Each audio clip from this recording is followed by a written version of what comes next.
Rajkot મનપાના suspended પૂર્વ TPO Mansukh Sagathiya ફરી વિવાદમાં આવ્યા છે। કોર્ટમાં તારીખ દરમિયાન સંબંધીઓને મળી રહ્યા હોવાનો એક વિડીયો વાયરલ થયો છે। કોર્ટની તારીખ દરમિયાન સાગઠિયા રાજકોટ કોર્ટમાં હાજર કર્યા હતા અને કોર્ટ પરિસરમાં સંબંધીઓને મળતો તે જોવા મળી રહ્યો છે। પોલીસની હાજરીમાં જ સાગઠિયા સંબંધીઓને મળતા હોવાનો વિડીયો વાયરલ થયો છે।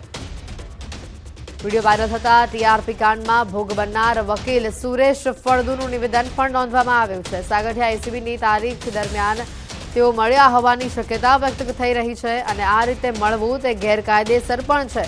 કોઈપણ વ્યક્તિએ પરિવારજનોને મળવું હોય તો કોર્ટની પરવાનગી લેવી તે ફરજિયાત હોય છે એમ પણ વકીલનું માનવું છે।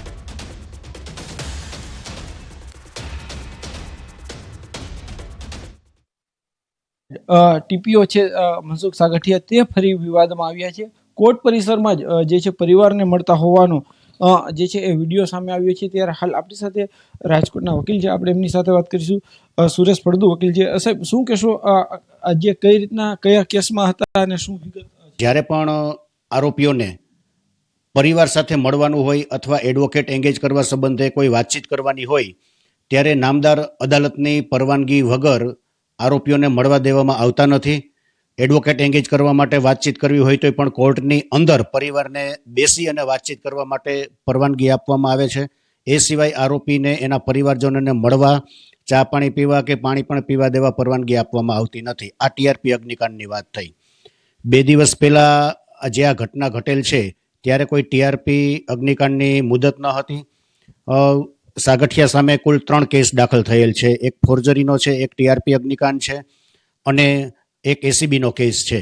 એટલે ટીઆરપી સિવાયના જો કોઈ કેસમાં તારીખ હોય અને આવેલ હોય અને કોર્ટ પરિસરમાં, કારણ કે એકલા વ્યક્તિ છે એ એના પરિવારને મળતા હતા એવી હકીકત છે।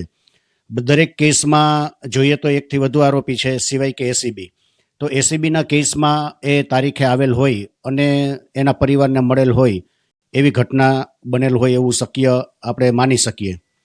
કોઈ પણ આરોપી છે એ આરોપીને એના પરિવારને મળવું છે તો તેના માટે એને પહેલાં અદાલતની પરવાનગી લેવી પડે। અદાલતની પરવાનગીમાં કયા બાબતે મળવું છે, કયા હકીકત છે, શું બાબત છે એ પહેલાં અદાલતને એને કહેવી પડે। રહી જમવાની વાત, તો જમવાની પરવાનગી આપવામાં નથી આવતી, એટલા માટે કે જેલમાંથી જમાડી અને પછી જ મુદતે મોકલવામાં આવે છે। રહી વાત કોઈ કેસ બાબતે ડિસ્કશન કરવાની, તો એડવોકેટે ડિસ્કશન કરવાની હોય કેસ સંબંધી તો એડવોકેટ ડિસ્કશન કરી શકે છે એ અદાલતની પરવાનગી લઈ, અને એના પરિવારજનોને મળવું હોય તો પણ એ અદાલતમાં છે એ પરવાનગી લીધા વગર મળી શકતા નથી। જૂનાગઢમાં ગિરનાર તળેટીના 3 મંદિરોના મહંતનો વિવાદ વકરી રહ્યો છે। દત્ત શિખર, અંબાજી શક્તિપીઠ તેમજ ભીડભંજન મહાદેવ મંદિરોમાં મામલતદારની નિમણૂક મુદ્દે મહેશગીરીના તંત્ર પર પ્રહાર સામે આવ્યા છે। તેઓએ કહ્યું કે અંબાજી અને દત્તાત્રેય ટ્રસ્ટ જુદા છે, તંત્રએ અભ્યાસ કર્યા વગર નિર્ણય લીધો છે। અત્યારે આ વિવાદ તણખલા જેવો છે, પછી આગ ન બળી જાય। અંબાજી અને ભવનાથના વિવાદમાં આ ત્રીજો વિવાદ તંત્રએ ઊભો કર્યો છે। વધુમાં કહ્યું કે જો તંત્ર નિર્ણયમાં ફેરફાર નહીં કરે તો કાનૂની કાગળોની સાથે મારી વાત રાખીશ। આ વિવાદના પડઘા રાજસ્થાન અને મહારાષ્ટ્ર સુધી પહોંચશે। તનસુખગીરી બાપુ બ્રહ્મલીન થયા બાદ વારસદાર માટે વિવાદ વકર્યો છે। ડીસાની પંચ પરગણા બ્રહ્મ સમાજની વાડીમાં જિલ્લાના બ્રહ્મ સમાજના આગેવાનો એકઠા થયા હતા।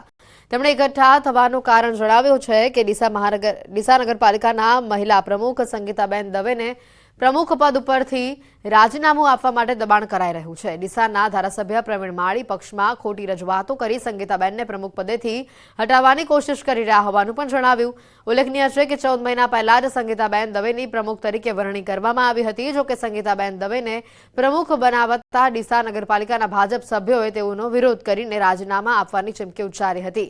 જો કે તે બાદ મામલો થાળે પડ્યો હતો, પરંતુ ત્યારબાદ ધારાસભ્ય પ્રવીણ માળીનું જૂથ નગરપાલિકાના પ્રમુખને કામ ન કરવા દેવતા આક્ષેપો થઈ રહ્યા હોવાનું સામે આવ્યું છે, જેથી ડીસામાં બ્રહ્મ સમાજના આગેવાનો એકઠા થયા અને ચીમકી ઉચ્ચારી હતી કે જો બ્રહ્મ સમાજની બહેનને ભાજપ નગરપાલિકાના પ્રમુખ પદ પરથી રાજીનામું આપવા દબાણ કરાશે તો તે લોકો ભાજપ સાથે છેડો ફાડી ઉગ્ર આંદોલન કરશે।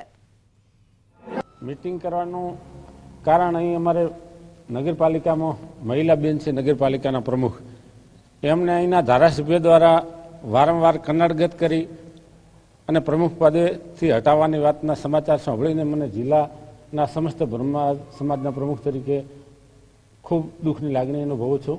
આ સમાચાર મળતા અમે ભૂદેવ સમાજના આગેવાનો બધા ભેળા થઈ અને એમની સાથે અમે તો ભાજપ પક્ષની સ્થાપના થઈ ત્યારથી ભૂદેવો તો ભાજપની સાથે જ છીએ.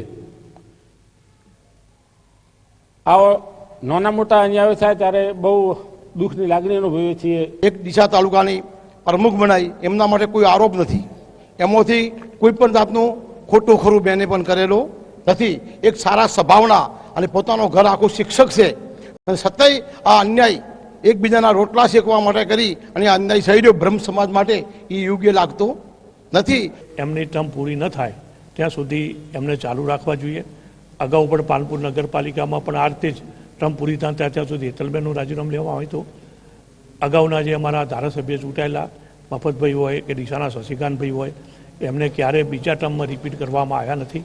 બ્રહ્મ સમાજ વર્ષોથી ભાજપની સાથે રહ્યો છે અને અમારી એક લાગણી છે કે એમને કોઈપણ સંજોગોમાં આ ટર્મમાં પૂર્ણ કરે એ માટે અમારી લાગણીને ધ્યાનમાં રહી અને પાર્ટી વિચારવું જોઈએ. ગુજરાતના આદિવાસી વિસ્તારોમાં આજે પણ અંધશ્રદ્ધાના કિસ્સાઓ જોવા મળે છે અને આજે પણ આદિવાસી વિસ્તારોમાં બીમાર વ્યક્તિને ડોક્ટર પાસે લઈ જવાના બદલે ભૂવા બોલાવીને તેઓની પાસે લઈ જવામાં આવે છે. ત્યારે આવો જ એક કિસ્સો ભરૂચના વાગરા તાલુકાના કલાદરાથી સામે આવ્યો છે, જેમાં બે નિર્દોષ મહિલા ઉપર ડાકણનો આરોપ મૂકતા જાથાની ટીમે પર્દાફાશ કર્યો. ઘટના કંઈક એવી છે કે કલાદરા ગામના પરેશ આહિર અને ઠાકોરભાઈએ જણાવ્યું હતું કે અમારા કુટુંબના જેલીબેનનો પરિવાર કેમ્પ પાસે આવેલી દરગાહમાં ગુરુવાર ભરવા જાય છે, જ્યાં તેમની સવારી આવતા મારી માતા જસુબેન ઉર્ફ જશીબેનને ડાકણ હોવાની વાત કરી. જ્યારે દેવીબેન મેલી વિદ્યા જાણે છે અને આ લોકો રાત્રે બિલાડી ઉંદરડીનું રૂપ ધારણ કરી બધાને હેરાન અશાંતિ ફેલાવે છે, જેથી સત્ય સામે લાવવા અને મારી માતાને નિર્દોષ જાહેર કરી ડાકણના આરોપમાંથી મુક્તિ આપવા માટે જાથાની ટીમની મદદ માંગી હતી. જાથાના ચેરમેને જયંત પંડ્યાએ ડાકણનો આરોપ મૂકનારનો પર્દાફાશ કરી માફીપત્ર લખાવી સમાધાન કરાવ્યું. ઈર્ષા રાગ દ્વેષમાં આ કામ કર્યું હોવાનું પોલીસ સમક્ષ સ્વીકાર કર્યો. સાથે જ આ મુદ્દે કોઈ તકરાર ન કરવાની પણ ખાતરી આપી. જાથાએ ખરાઈ કરતા જે સુરત જિલ્લાનો કેમ છે ત્યાં બાજુની દરગાહ છે ત્યાં માણસોને ગોઠવી અને તપાસ કરતા સમગ્ર હકીકત છે જે આક્ષેપ કર્યો હતો જેલીબેન ભગુભાઈએ તે બે બુનિયાદ અને માત્ર ઈર્ષા દ્વેષના કારણે કર્યું હોય તેવું બહાર આવ્યું હતું. મારી છોકરીને 5 વર્ષ સુધી બસતા નહીં થવાનું. તમારું નામ શું છે બેન? મારું નામ દેવીબેન. અને તમે કોને તમને આવું કીધું? જેલીબેને ને ભગુભાઈ. શું કીધું? તારી પાસે શીખાતા છે મેલી વિદ્યા છે. એટલે મને તો જેલીબેને નહીં કીધું પણ ભગુભાઈએ એવું કીધું કે તું ઊંડેરું બની જાય. મેં પૂછ્યું કે ભુવાને લાવ. ભુવાએ કીધું હોય કે મારા ફળિયા મેઠી હોય તો લાવતા કે એ નહીં, તું ને દેવી બે. નવસારીથી સમાચાર આવી રહ્યા છે. શાળામાં ધર્માંતરણનો વિડીયો વાયરલ થઈ રહ્યો છે. ધાર્મિક વૈમનસ્ય ફેલાવવાના પ્રયાસમાં દંપતીની ધરપકડ કરવામાં આવી. ખ્રિસ્તી સમુદાયના ધાર્મિક કાર્યક્રમમાં હિન્દુ દેવી દેવતાઓનું અપમાન કરવામાં આવ્યું હતું. વિડીયો વાયરલ થતા હિન્દુ સંગઠનમાં રોષ ફાટી નીકળ્યો છે. જલાલપુર પોલીસે મથકમાં રામધૂન અને હનુમાન ચાલીસાનો પાઠ કરી વિરોધ નોંધાવ્યો હતો, જે બાદ સરિતા નાસ્કર અને કમલ નાસ્કર વિરુદ્ધ ફરિયાદ દાખલ કરવામાં આવી અને તેઓની ધરપકડ થઈ. સમગ્ર કેસની તપાસ એસઓજીને સોંપવામાં આવી. દંપતીના મોબાઈલ કબજે લઈ એફએસએલમાં મોકલવામાં આવશે.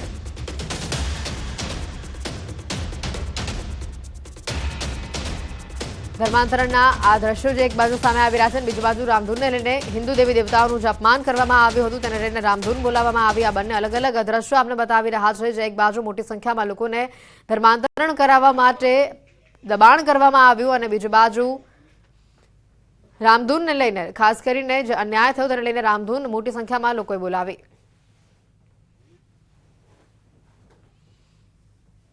બારડોલી ગામના બાબલા ગામની અંદર એક સભા જેવું હતું કે જેની અંદર થોડી ધર્મ વિરુદ્ધની ટિપ્પણી કરવામાં આવેલી હતી, જેનો સોશિયલ મીડિયા ઉપર વાયરલ મેસેજ નવસારીની અંદર થયેલો, જેને લઈને જલાલપુર પોલીસ સ્ટેશનની અંદર ગુનો દાખલ કરવામાં આવેલો છે લાગણી ભય તેનો, અને તેની અંદર સરિતા નાસ્કર અને કમલ નાસ્કર